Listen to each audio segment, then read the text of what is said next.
You know, Georgianne and I were just talking about communications and creating a need and value and that type of thing. And it's absolutely amazing to us. We were watching television, all business. We were watching television in the office. And as we watched the television, we were looking at commercials.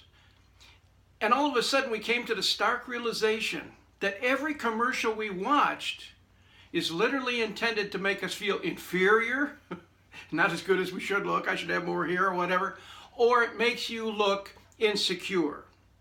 And what I mean by that is they create a need based upon emotion. And so that's how they plan on selling something. If you buy a Mark IV, whatever, Lincoln Continental, you'll look as good or cool when you're driving down the road talking to yourself. And I don't know if that's necessarily true, but that's the way they sell. And you know what? Emotion's the way you sell too, because all communication, all advertising, all interaction is all about how do we create more emotion about what we do. You know, people buy for two reasons. Number one, they want it or they need it. Now, if I need an item, I always have a reason. I need to buy toilet paper. I have a reason for that. I need to buy a car because mine's broken. I can give you solid reasons. But wants don't have to have reasons.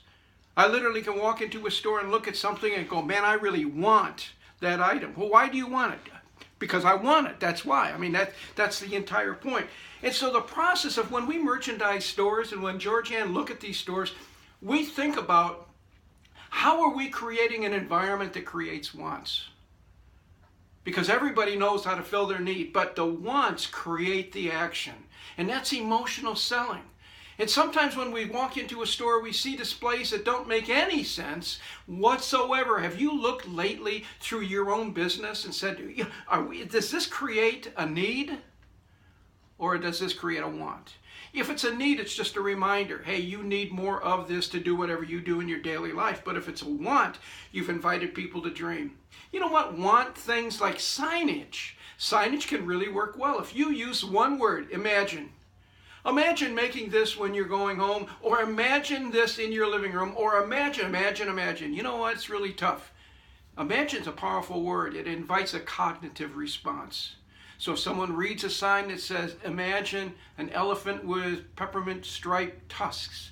Right now in your own mind, you're doing it because it works. And so when we walk into businesses, especially retail stores, the thing that we look for is an emotional marketing plan. What is your plan?